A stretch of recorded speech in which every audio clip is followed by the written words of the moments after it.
And start the session. Om Guru Brahma, Guru Vishnu, Guru Dev, Om Maheshwara, Guru Sakshat Parabrahma Tasmai Sri Gurave Namaha. Om Mannado Sri Jagannatha Madguru Sri Jagadguru Mamatma Sarva Bhutatma Tasmai Sri Gurave Namaha. Om Akhanda Mandalakaram Vyaptam Yena Characharam Tat Padam Darshitam Yena Tasmai Sri Gurave Namaha. The only Guru of three religions, Traita Theeram originator, sensational writer, Hindu virtue donor, the emperor of spiritual kingdom, Sri Sri Sri Acharya Prabodhananda Yogeshwar. We are learning Traita Theeram Bhagavad Gita. We are learning Moksha Sannyasa Yogam chapter, that is the last chapter from the Bhagavad Gita itself. So we came up to 48 slokas last week. Some of the slokas we came to know last week are fabricated, those slokas. So let's move on to the 49th slokam onwards today. Asakta buddhi sarvatra jitatma vigata spruhaha naishkarmya siddhim paramam sannyasena This slokam is talking about Karma Yogam. One can know Atma by practicing renunciation of not attaching to the karma without having interest on anything. He obtains Atma by doing karma and by abstaining from the matters of desires. Let's move on to the 50th slokam. Siddhim prapto yatha brahma tata apnoti nibodhame Samasenaiva kaunteya nishta gnanasya ya para. This slokam is talking about yogam. Let's know what is that. I have revealed about one who got perfection in the system of karma yoga. Let you know from me about the system of Brahma yoga. This is the distinguished in the steadfast of jnana. Next 51 to 53 slokams are talking about yogam. We'll have the meaning and explanation at one place. Let us see those slokams.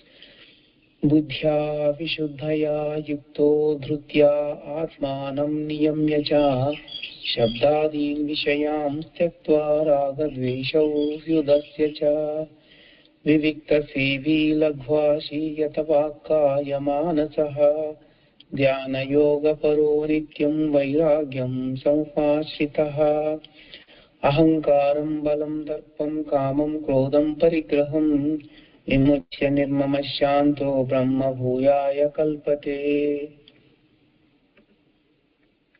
One who has pure intellect by conquering the matters, keeping the mind on the Atma, giving up the matters of sound by leaving the dispositions like love and envy, being alone, eats little, controls the body and tongue, and always who is engrossed in the meditation, that is Brahma Yoga, by leaving the attention to the ego, strength, pride, lust, anger, and without having affection or external matters, and who does get peace, will be eligible for attaining the Brahma, that is Paramatma. So, here he spoke about Karma Yogam, Brahma Yogam both, though about these two yogams was explained very much in detail in previous chapters. Since they are important, again he told us to remember, because their importance is very huge.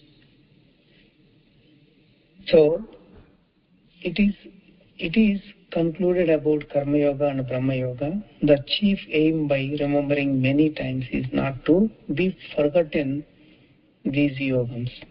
So we shall not be forgotten that there are only two systems. So since there are two systems which are related to dharma, they are Karma Yoga and Brahma Yoga. We must remember them we must keep in mind. We should not forget about them. So these two systems are known to reach Parabrahman or Paramatma. Let us move on to the 54th Slokam.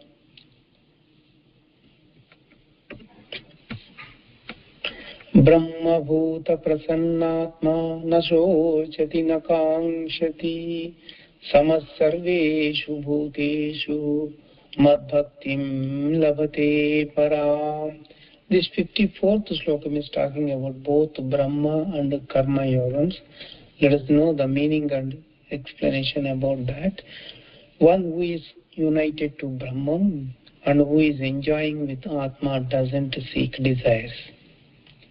He never laments. He is equally disposed to every living thing and will be distinguished devotee of me. One who is practicing Karma Yoga, he knows that all actions that are getting on in accordance with the Prarabdha Karma. Since the initiative karma, the Prarabdha Karma, is the main reason for all the activities to happen, Karma Yogi will know about that. And pleasures or pain are accruing in accordance with the Prarabdha Karma. He will know this matter. So he does not lament when he faces any distress, and he doesn't seek desires for any pleasures. Likewise, Brahma Yogi knows that Atma, the immortal soul, which is existing inside his body, is the same Atma existing in all the living things. So he will not have any hatred with other creatures. So he will have equality with respect to Atma in all the living things. It can be said that both these are great devotees to the Paramatma. So the yogi who practices Brahma Yogam, the yogi who practices Karma Yogam, both are equally great to Paramatma. Let's move on to the 55th Slokam, that is talking about Sakara and Nirakara. The God with form, the God without form. The God with form is Bhagavan, God without form is Paramatma or Absolute Soul. Let us see what is that. Bhaktya mam abhijanati yavanyachasmi tattvataha tato mam tattvato gnatva vishate tadanantaram. One who knows me, how I am being exist and who am I by strong devotion, is known me completely and reaches me. He is talking about the one who actually reaches to Absolute Soul after he destroys entire karma itself. So, in order to understand Absolute Soul, the Paramatma, it is very tough thing. Those who have great knowledge reveal the wisdom of Paramatma. Else, everyone has attention towards the demigods, and they will have some kind of devotion on something else, not on Absolute Soul. One who has interest in the wisdom for many births is known that Paramatma exists and he is the God of the demigods. If so many births are needed for knowing only about the existence of Paramatma, for knowing his real nature and for knowing who he is and how he exists, it can't be understood for some birth unless he has walked in the way of Jnana. So, he must have walked in the way of Jnana or wisdom, so that he will be coming to know about the Absolute Soul of wisdom. So when he comes to know existence of Paramatma after so many births, in order to understand his knowledge, So again it is going to take some more birth, and he has to walk in the way of wisdom. So finally, when it happens, finally one can understand that Paramatma is the creator, maintainer and destructor. Paramatma pervades every atom and he is formless. He doesn't have either name or form. Like that, he will be coming to know about the Paramatma. So, those people who gain higher knowledge, only they can know about Paramatma, that he is formless and often, and then Paramatma takes birth on the earth in order to teach his dharmas whenever there are no dharmas exist on the earth. So when he takes the birth, that is called the formful God, that is Sakara. He is called the Lord, Bhagavan. He will be on earth. Those who recognizes him that he is Paramatma in the form of a human, in the form of human. So then after his death, he is not going to rebirth. So his births are ended there itself.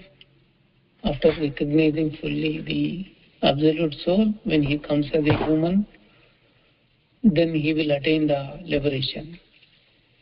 So in order to attain Paramatma, as per his teachings, there are only two methods. One is Karma Yogam, another one is Brahma Yogam. So by practicing those yogams, a man can get liberation. Those who practice Bhakti Yogam, that is the devotional service, by recognizing the Paramatma who exists in the form, will attain liberation in one birth itself. Those who ever recognizes the Bhagavan, they are going to get the liberation in the same birth itself. But whoever practices Karma Yoga and Brahma Yoga, they also will attain liberation, but it is going to take some more births for them.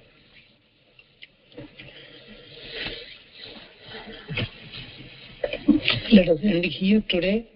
Let us do Mangala Prarthana, and we'll continue from 56th Shlokamu onwards in the next week. Om Mangalam Gurudevaya Mahaniya Prabodhatmane Sarvaloka Sharanyaya Sadhurupaya Mangalam. Prabodhatmane to everyone.